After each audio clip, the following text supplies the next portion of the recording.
दोस्तों, आज की मेरी वीडियो का टॉपिक है अकेला चलना सीखो। क्या सच में अकेला चलने से जीवन बेहतर हो जाता है? क्या सच में हम उन लोगों को सबक सिखा पाते हैं जो बार बार हमें हर्ट करते हैं? क्या सच में जिनसे हमें अपेक्षाएं होती है उनको एहसास होता है कि अकेला चलने में भी बहुत बेहतर जीवन है?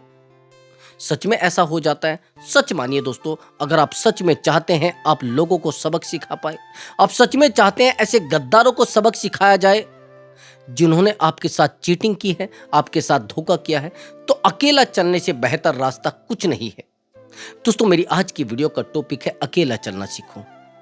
मैंने आपको हमेशा बताया कि मेरी वीडियो कोई मोटिवेशन वीडियो नहीं होती, ओनली सिक्योरिटी पर्पज के लिए होती है। और यदि आप चाहते हैं कि आपके जीवन में ड्रामेबाज ना हो, आपके जीवन में ऐसे लोग ना आए जो आपको हमेशा हर्ट करने की कोशिश करते हैं, आपके जीवन में ऐसे ड्रामेबाज ना हो जो केवल आपसे मतलब निकालना चाहते हैं, आपके साथ स्वार्थ से आते हैं, चाहते हैं। अगर आप ऐसा चाहते हैं तो 100 to 100% इस वीडियो में एक एक टिप्स बताया जाएगा और उस टिप्स को ध्यान से फॉलो करना है दोस्तों। जीवन बेहतर हो जाएगा, रिश्ता बेहतर हो जाएगा और जीवन में एक एक चीज बेहतर होना शुरू हो जाएगी और आपके जीवन में ऊर्जा का संचार होगा दोस्तों। तो चलिए दोस्तों, अपने टॉपिक पर आते हैं। दोस्तों, कई बार हमें लगने लगता है कि यदि हम अकेले रहे तो शायद जीवन नहीं चल पाएगा। मुझे एक बात बताइए, थोड़ा कड़वा शब्द है, आप कितने लोग पैदा हुए थे? अकेले ही तो हुए होंगे ना भाई। एक बात बताओ, जब आप पैदा अकेले हुए हैं तो अकेले चलने में कौन सी दिक्कत है और अकेले मरने में कौन सी दिक्कत है? अच्छा, एक बात बताइए, कोई व्यक्ति अकेला होने से डरता क्यों है? आइडिया से मुझे यह बताइए, कोई व्यक्ति अकेला चलने से डरता क्यों है? मेरा आपसे सवाल है और इस सवाल को थोड़ा ध्यान से सुनना। अकेला चलने से व्यक्ति डरता क्यों है? आप जानते हैं क्यों डरता है? उसको डर रहता है कि कहीं तू मर ना जाए। अगर तेरे ऊपर कोई प्रॉब्लम्स आई, कोई आफत आई, तो ये परिवार के जो लोग हैं ये तुझे संभाल लेंगे। ऐसा लगता है आपको? ऐसा कुछ नहीं है। यदि आपको ऐसा लग रहा है, फिर आप भ्रम में हैं, फिर आप केवल शक में हैं, एक भ्रम में हैं जो आपके दिमाग में पला हुआ है। सच बात यह है कि जिस समय आपके ऊपर कोई आफत आएगी, कोई तकलीफ आपको होगी, आपके जीवन में समस्या आएगी, वो भी घोर समस्या, तो ना तो दोस्त खड़ा होगा, ना आपका भाई खड़ा होगा और ना आपका मित्र खड़ा होगा, कोई खड़ा नहीं होगा, ना आपके सगे संबंधी खड़े होंगे, क्योंकि समस्या लाने में आपका हाथ नहीं है, समस्या को खत्म करने में आपका हाथ नहीं है। वो प्रकृति है, वो प्रभु है। आपके जीवन में जब तक समस्या नहीं आएंगी, जब तक आप बेहतर नहीं बन पाएंगे। आज अगर आप देखेंगे किसी व्यक्ति को, किसी बेहतर व्यक्ति को देखेंगे और आप उससे पूछेंगे कि बात बताइए, आपने जीवन में कितनी तकलीफें देखी हैं? कि मैंने जीवन को गहराई से देखा है, मैंने जीवन को गहराई से देखा है और जीवन के अकेलेपन को मैंने गहराई से देखा है। जीवन में अकेलापन क्या होता है और अकेले बैठकर रोना क्या होता है और अकेले बैठ के तप करना क्या होता है। आज जितने भी बेहतर व्यक्ति हैं, यदि आप उनके जीवन की गणना करेंगे तो उन्होंने अकेलेपन को स्वीकार किया है। यदि बुद्ध के जीवन को पढ़ेंगे, अकेलापन उनके जीवन में सबसे अंदर तक भरा हुआ है, बहुत गहराई तक भरा हुआ है। यदि उनके जीवन में अकेलापन नहीं होता तो फिर वो बुद्ध नहीं बन पाते, वो एक आम आदमी होते। बुद्ध एक उपाधि है, बुद्ध एक ज्ञान है और बुद्ध एक त्याग है। त्याग की प्रतिमूर्ति बुद्ध है और उसका परिणाम है अकेलापन। यदि अकेलापन आपके जीवन में नहीं है तो आप जीवन में बेहतर व्यक्ति नहीं बन सकते। दूसरी बात, महावीर अकेले रहे। आप देखोगे बुद्ध एक राजा के लड़के थे, कोई आम व्यक्ति तो थे नहीं। यदि प्रभु श्री राम के जीवन से अकेलेपन को हटा दिया जाए, उस वनवास को हटा दिया जाए, तो आम व्यक्ति है, आम व्यक्ति है भाई। मैं नहीं कह रहा हूं, ये तो इतिहास कह रहा है, ये तो वो कथाएं कह रहे हैं जिन कथाओं को मैंने पढ़ा है और आपने भी पढ़ा है। मैं कोई अपने दिमाग से बनाकर नहीं कह रहा हूं। ये जो जीवन है, ये जीवन बहुत दुखद होता है। इसमें तकलीफें आना आम बात है, और तकलीफों से डरना ये मूर्खता है। जो व्यक्ति तकलीफों से डर गया उसके जीवन में कुछ बेहतर नहीं हो पाता। मैंने आपको हमेशा बताया है कि अकेलापन एक गहना होता है, और अकेले चलना उससे भी बड़ा गहना होता है। समझ गए? मैंने आपको कहा है, यदि प्रभु श्री राम के जीवन से उस वनवास को हटा दिया जाए, उस अकेलेपन को हटा दिया जाए, वो मात्र एक आम व्यक्ति है, आम आदमी है, तो राम से प्रभु श्री राम तक का सफर अकेलेपन से जुड़ा हुआ है। किसी भी बेहतर व्यक्ति के जीवन में, अभी आपने देखा होगा, एक प्रधानमंत्री थे अटल बिहारी वाजपेयी, आपने सुना होगा ना, अटल बिहारी वाजपेयी। अकेलापन था जीवन में। कुछ लोग कहेंगे कि प्रेम भी था उनका। हाँ, प्रेम था, प्रेम के साथ साथ भी अकेलापन था। वर्तमान के प्रधानमंत्री अकेलेपन से लड़े हैं, अकेलेपन में अपने जीवन को जिया है। आज प्रेजेंट में देख सकते हैं कि उपलब्धि क्या है। ये तो मैं आपको आंखों देखी बता रहा हूं, कोई मुझे अलग से कुछ मिला नहीं है, ना मैंने कोई पुस्तक में पढ़ा है। मैंने आपको हमेशा कहा है कि मेरी वीडियो स्क्रिप्टेड वीडियो नहीं होती, वो आम जीवन से जुड़ी हुई चीजें होती हैं। लोगों के जीवन में दर्द और लोगों के जीवन की पीड़ा होती है। कुछ लोग कहते हैं कि अकेलापन होगा तो हम लोग तड़प तड़प कर मर जाएंगे। परिवार में भी तो लोगों को मैंने तड़प तड़प कर मरते देखा है। मैंने कितनी ही प्रॉपर्टी वाले लोगों को तड़पते हुए मरते हुए देखा है। तो आपके जीवन में जिस प्रकार से मरना है वो लिखा है, वो कोई मुश्किल नहीं। आज मेरे पास एक महिला का फोन आया। वो महिला एक टीचर है, काउंसलिंग के लिए कॉल आया। उसने कहा, गुरुजी मेरे जो पति हैं मेरे ऊपर ध्यान नहीं देते हैं, और वो भी गवर्नमेंट में है और मैं भी गवर्नमेंट में। मैंने कहा, आप किस डिपार्टमेंट में? उसने कहा कि सर मैं शिक्षा विभाग में हूं। मैंने कहा, और आपके हस्बैंड? उसने कहा कि मेरे हस्बैंड बैंक प्रबंधक हैं और मेरे विचार उनसे नहीं मिल पा रहे हैं। बार बार मुझे सोचना पड़ता है, बार बार मुझे तकलीफें होती है। मैं उनको समझाने का प्रयास करती हूं, वो हमेशा अपनी माता की तरफ रहते हैं। मैंने कहा ठीक है। और हैरानी की बात यह है, जो पैसा कमाते हैं वो परिवार के ऊपर खर्च करते हैं, मेरे ऊपर नहीं करते। मैंने कहा किसके ऊपर खर्च किया? उसने कहा, अब उसका एक भाई है जो फ्री रहता है, उसके बिजनेस में पैसा दिया, उसकी शादी अब कर रहे हैं उसमें पैसा दिया, कुछ प्रॉपर्टी है वो भी उसी के नाम करा दी है। और तकलीफ इस बात की है कि मेरे बारे में सोचा नहीं जा रहा है, मेरी बेटी के बारे में सोचा नहीं जा रहा है। सच बात है। मैंने कहा तकलीफ तो हो रही है। उसने कहा कि गुरुजी मैं क्या करूं, किस व्यक्ति को मैं अपने अंडर में ला सकूं, और इसको तकलीफ हो जितना ये कुछ कर रहा है, मुझे नहीं पता कि ये क्यों कर रहा है ऐसा और क्यों मुझे परेशान कर रहा है, मुझे पता नहीं लग पा रहा, लेकिन मैं इस व्यक्ति को सबक सिखाना चाहती हूँ। मैंने कहा सबक सिखा के आपको क्या मिल जाएगा? कि बस गुरुजी मैं चाहती हूँ। मैंने कहा ठीक। मैंने पूछा कि पहले आप अपने जीवन के बारे में बताइए।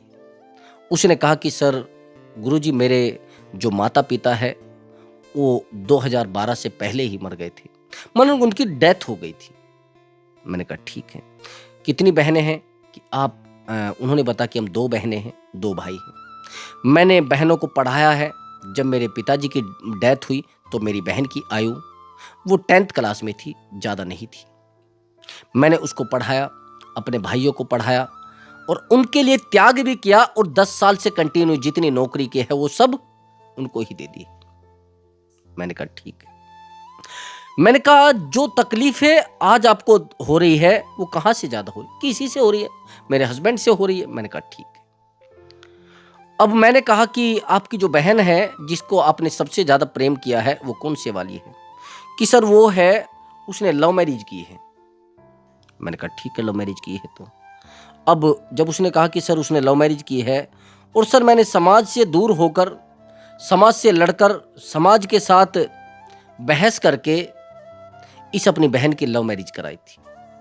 इस बहन के लिए मैंने सबसे ज्यादा त्याग किया है, इस बहन के लिए मैंने सबसे ज्यादा तपस्या की है और सबसे ज्यादा झगड़ा किया है। मैंने कहा फिर बहन तो आपसे बहुत प्यार करती होगी। कि नहीं सर, वो बहन मुझे सामने खड़े होकर देख नहीं सकती और सामने खड़ा नहीं हो सकती। उसको तकलीफ होती है मेरी तरक्की से। मैंने कहा ठीक है। अब मैं आपसे एक बात पूछना चाहता हूं कि जिस बहन के लिए आपने बहुत ज्यादा किया, उसने कहा कि सर जिस दिन मेरी शादी थी, जिस दिन मेरा विवाह था, उस दिन मैंने उस बहन को नहीं बुलाया था और उस बहन ने भी आने से इनकार कर दिया था। ठीक है, मैं आपसे एक बात पूछना चाहता हूं। फिर मैंने कहा कि ठीक है चलो ऐसा है तो तकलीफ की बात यह है कि जो महिला अपने पति के ऊपर एक प्रेशर डाल रही है कि तू मेरे साथ रह ले, ठीक है, उस महिला को यह तो पता नहीं था कि ये जो आज मैं गुरुजी से पूछ रही हूं, उस चीज की तो मैं बहुत बेहतर महिला हूं, मैंने सब कुछ किया है। मैंने कहा जब तक आपके देवर का विवाह नहीं हो जाता आप शांत रहिए। आपके हस्बैंड अगर लुट रहे हैं तो लुट जाने दीजिए, परेशान हो रहे हैं तो हो जाने दीजिए।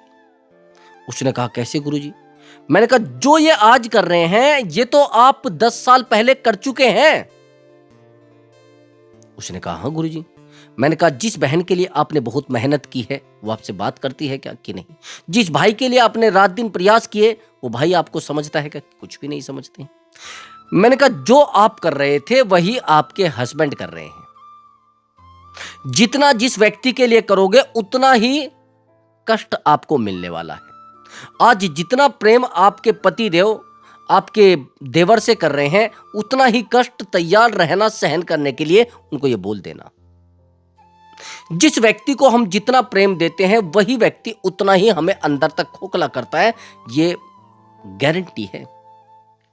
देखो एक बात बताइए, जिस व्यक्ति को आप बहुत ज्यादा प्रेम देंगे वही तो आपको दुख दे सकता है या कोई दूसरा भी दे सकता है।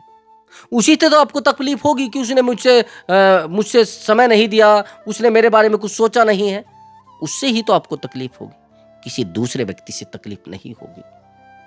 क्योंकि आपने उससे प्रेम किया है, क्योंकि आपने उसके लिए तपस्या की है, क्योंकि आपने उसके लिए प्रयास किए हैं। और जो आप कर चुके हैं ये आज कर रहा है, ये अनभिज्ञ है ज्ञान से, ये जानता नहीं जीवन अकेलापन है। उसने कहा गुरुजी ये तो मैंने कभी सोचा ही नहीं था। हैरानी की बात उस महिला ने कहा कि गुरुजी आज के बाद मैं अपने पति को कभी नहीं रोकूंगी। मैंने कहा 10 दिन के बाद, शादी के लगभग 2 महीने के बाद आपके पति को यह लगना शुरू हो जाएगा कि मैंने बहुत कुछ किया है इस परिवार के लिए, ये मुझे समझना क्यों नहीं चाहते हैं, ये मुझे समय क्यों नहीं देना चाहते, मुझे दर्द में क्यों देखना चाहते हैं, ये मुझे तकलीफों में देखना क्यों चाहते हैं।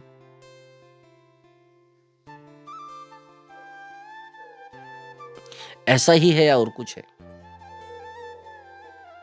ऐसा ही है ना। अब हैरानी की बात यह है कि जो मैंने उसको समझाया उसकी समझ में आ गया कि गुरुजी ये अनभिज्ञ है, मैं जीवन को अनुभव कर चुकी हूं, जिसके लिए आप जितना करोगे उतना कम पड़ जाता है। लेकिन वो अपने जीवन से प्रेरणा नहीं ले पा रही थी। आपने जीवन में जितने दर्द देखे, जितने जीवन का अनुभव है, आप उससे अनुभव कभी नहीं ले सकते, उससे प्रेरणा ले ही नहीं सकते। मैंने उसको बता दिया है जितना आपने किया है, जितना कुछ उसके लिए किया है, उससे भी ज्यादा आपने अपने भाइयों के लिए किया है, अपनी बहनों के लिए किया। क्या वो आपको समय दे रही है? क्या वो आपको समझना चाह रही है? वो कह रही नहीं गुरुजी वो समझना नहीं चाह रही। कुछ समय के बाद इस व्यक्ति के साथ भी ऐसा ही होना है। फिर चाहे ये कितना बेहतर व्यक्ति है, चाहे ये कितना भी पैसे वाला है, कितना बड़ा करोड़पति है, दुनिया का नियम है जो जितना करेगा उतनी उसको तकलीफ मिलनी है। इसलिए कभी प्रेम की इच्छा ना करे, प्रेम की अपेक्षा ना करे। मैंने जीवन में स्वीकार कर लिया है कि कोई मुझे प्रेम कर ही नहीं सकता, कोई मुझे प्रेम दे ही नहीं सकता, कोई मुझे संतुष्ट कर ही नहीं सकता। मैं स्वीकार कर चुका हूं इस बात को। मैं संतुष्ट हो ही नहीं सकता किसी से। मुझे किसी भी व्यक्ति से प्रेम की आशा नहीं है। मुझे पता है कोई व्यक्ति मुझे सम्मान नहीं देगा, बिल्कुल नहीं देगा। मैं सम्मान की अपेक्षा करता नहीं, यही कारण है मैं दुखी नहीं हो पाता और ना मुझे कोई दुखी कर सकता है। उसका कारण यह है कि मैं अपने आप को जितना हो सके गहनता से अपने जीवन को बहुत गहनता से पढ़ता हूं और बहुत अच्छे से अध्ययन करता हूं। मैं प्रयास करता हूं कि अकेलेपन को जितना ज़्यादा जिया जाए, अकेलेपन में जितना ज़्यादा रहा जाए, उतना व्यक्ति बेहतर होता है, उतना ज़्यादा निखर के आता है, उतनी ताकत के साथ वो बेहतर कुछ कर पाता है। फिर आप कहेंगे कि अकेलापन तो एक तप है। मानता हूं मैं तप है। सच मानिए, मैंने आज एक व्यक्ति से बात की, वो विदेश में रहता है, सऊदी अरब में रहता है। लगभग 10 साल हो गए उसको रहते हुए। उसने कहा कि सर, मेरे जीवन में बहुत सारे कष्ट हो गए हैं, मैं तकलीफों में हूं, बड़ी परेशानी में हूं। ठीक है। मैंने कहा कहां कहां परेशान है? उसने कहा गुरुजी, मैंने 10 साल जब मैं सऊदी अरब में रहा हूं कि शुरुआत के 2-3 साल तो कर्ज उतारा मैंने परिवार का। जब परिवार का कर्ज उतर गया, फिर छोटे भाई की शादी थी, वो शादी की 1 साल की कमाई में हो गई। 1 साल की कमाई में फिर पिताजी की तबीयत खराब हो गई, 2 साल की कमाई उसमें लग गई। फिर बहन की शादी की, भाई की शादी की, बहन की शादी की, जितना अमाउंट था सब खत्म हो गया। थोड़ा बहुत पैसा जोड़ा था, वो इधर उधर रिश्तेदारों में चला गया। बहन की समस्या थी, कुछ उसको दे दिया। आखिर में ये हुआ कि आनन फानन में किसी अर्जेंटली चीज़ों के लिए मुझे फ़ोन किया गया कि आप आ जाइए, और मैं आ गया तो गुरुजी, मेरे पास पैसा नहीं था, इधर उधर से मैंने उधार लिया, और उधार लेने के बाद जब मैं घर लौटा तो मेरे पास पैसा नहीं था। जिस परिवार के लिए मैंने कुछ किया था, उन परिवार की निगाहें थी ये कुछ लेकर आया होगा। सच मानिए, उन परिवार वालों की निगाहें थी कि ये कुछ लेकर आया होगा। उस छोटे भाई की निगाहें थी कुछ लेकर आया होगा। मेरी भाभी की निगाहें थी वो कुछ लेकर आया होगा। ठीक है। समय बीतता है, 2-3 दिन में घर रहता हूं, उनका लालच वहां खत्म नहीं हुआ। उन्होंने पूछा कि क्या लेकर आए हो, कहां से, क्या हमारे लिए ठीक है। मैं अंदर तक टूट रहा था, मैं दर्द से कराह रहा था, कोई मेरी बात को समझना नहीं चाह रहा था। ठीक है। मैं 2 दिन के बाद मैंने सोचा कि मेरी बहन है, शायद बड़ा प्रेम करती होंगी, शायद ना उनको कोई लालच हो, शायद ये तो मेरे भाई जो है वो बेवकूफ हैं, इनको लालच है मुझसे, ये लालच की वजह से मुझसे बात कर रहे हैं। शायद मेरी बहनें मुझसे बेहतर तरीके से बात करें। ठीक है। हैरानी की बात यह है कि मैं बहन के वहां गया, लेकिन बहन के बच्चे कि मामा जी क्या लाए हो, क्या हमें लेकर आते, आप गिफ्ट लाए हैं नहीं लाए हो, अब 10 साल में आए हो यहाँ पर तो फिर कुछ ना कुछ तो लेकर आए होंगे। उन्होंने मुझे पहले देखा नहीं था कभी। अब मेरी जेब में पैसे नहीं थे, मैं ऐसे ही वहां से निकल लिया।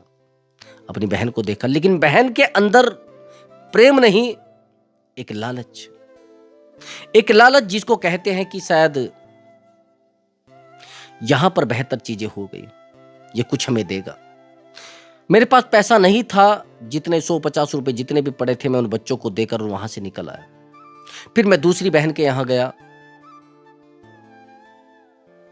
ठीक है। उसको ऐसे ही बात की, बस पैसा मेरे पास था नहीं, 100 200 रुपए दिए मैंने, मैं निकल गया वहां से। 2 दिन के बाद मुझे पता लगता है कि जब मैं वहां पर गया था, हमारी बहनों की एक दूसरे से चर्चा होती है। वो कहती हैं कि ये 10 साल के बाद आया है, और ये भी नहीं हुआ इससे कि हमारे बच्चों के हाथ पर 100-200 रुपए रख दे। ये 10 साल के बाद आया है कि हमारे बच्चों के लिए कुछ लेकर आ जाता। बस यही है क्या? यही प्रेम है क्या? ये बोला उन्होंने। क्या फायदा हो रहा है इसका बाहर जाने से? क्या जरूरत पड़ी है इसको बाहर जाने की, जब ये इतना भी नहीं कर सकता कि हमारे बच्चों के लिए गिफ्ट लेकर आ जाए, ये हमें 10 रुपए देकर चला जाता। उस व्यक्ति के कष्ट की और उस व्यक्ति के दर्द की मार को कोई नहीं समझना चाहता था। कैसे वो जीवन को काट रहा था, कैसे एक एक दिन अपना बिता रहा था। 10 साल की कमाई इस परिवार को संभालने में लगा दी, इस परिवार की बीमारियों को देखने में लगा दी, और इस परिवार को संभालने में और इस परिवार के दर्द को बचाने में लगा दी।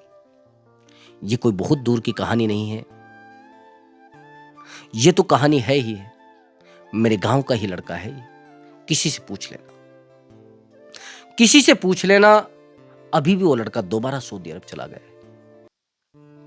पिताजी की कुछ ही समय पहले डेथ हुई है। तकलीफ की बात यह है कि आज कुछ है नहीं उसके पास। जो लोग बाहर रह रहे हैं और परिवार की सुरक्षा के लिए, परिवार को बेहतर करने के लिए, परिवार को अच्छा बनाने के लिए, क्यों ऐसा होता है कि हम केवल और केवल अपने स्वार्थ के बारे में सोचते हैं। और आज आप कहते हैं कि अकेलेपन से क्या होता है? अकेलापन तप है, अकेलापन त्याग है, और अकेलापन एक गहना है जिसको पहनना हर व्यक्ति के बस की बात नहीं। वो बड़ा कीमती है। यदि आपने अकेलेपन को स्वीकार कर लिया तो आपके जीवन में दर्द, तकलीफें, तनाव कुछ नहीं बचेगा। मैं स्वीकार कर चुका हूं। अगर किसी बात को लेकर बात बढ़ जाती है, परिवार वालों को मैं सीधा बोल देता हूं, मुझे किसी की जरूरत नहीं है और आपको भी मेरी जरूरत नहीं होनी चाहिए। वो कहते आएंगे तो काम घर वाले ही आएंगे। मैंने कहा ठीक कह रहे। मैंने कहा एक बात बताइए, एक व्यक्ति मर जाता है, आप उसकी बॉडी को पानी में फेंको या उसको जलाओ या उसको दफनाओ, उसको क्या लेने देना, वो तो मिट्टी है। भाई जब आपने जीते जी किसी व्यक्ति को समय नहीं दिया, आपको समय नहीं दिया, तो मृत्यु के बाद आप क्या उससे अनुमान लगा सकते हैं कि वो आपकी बॉडी को बहुत अच्छे तरीके से, भाई इसको फिर कोई जला दे, उसको कुत्ते खा ले, कुछ भी खा ले, क्या फर्क पड़ता है? आप कहां अनुमान लगा रहे हैं कि लोग आपका जीवन बेहतर बना देंगे? अकेलापन आपके जीवन में एक बेहतर जीवन को बना सकता है। अकेलेपन से कभी मत डरिए। अकेलापन जब तक नहीं आएगा तब तक आप बेहतर नहीं बन पाएंगे। और रही इन लोगों की बात, इन लोगों को केवल तकलीफ देने के अलावा आपको कुछ नहीं देना है। ये ध्यान रखना मेरी बात को। यदि आप बेहतर कुछ चाहते हैं जीवन में तो आपको शांत रहना पड़ेगा और अपने जीवन पर फोकस करना पड़ेगा। तो प्रिय दर्शकों, यदि आपको हमारी वीडियो अच्छी लगी है तो वीडियो को लाइक कर दे और चैनल को अवश्य ही सब्सक्राइब करें। नमस्कार दोस्तों।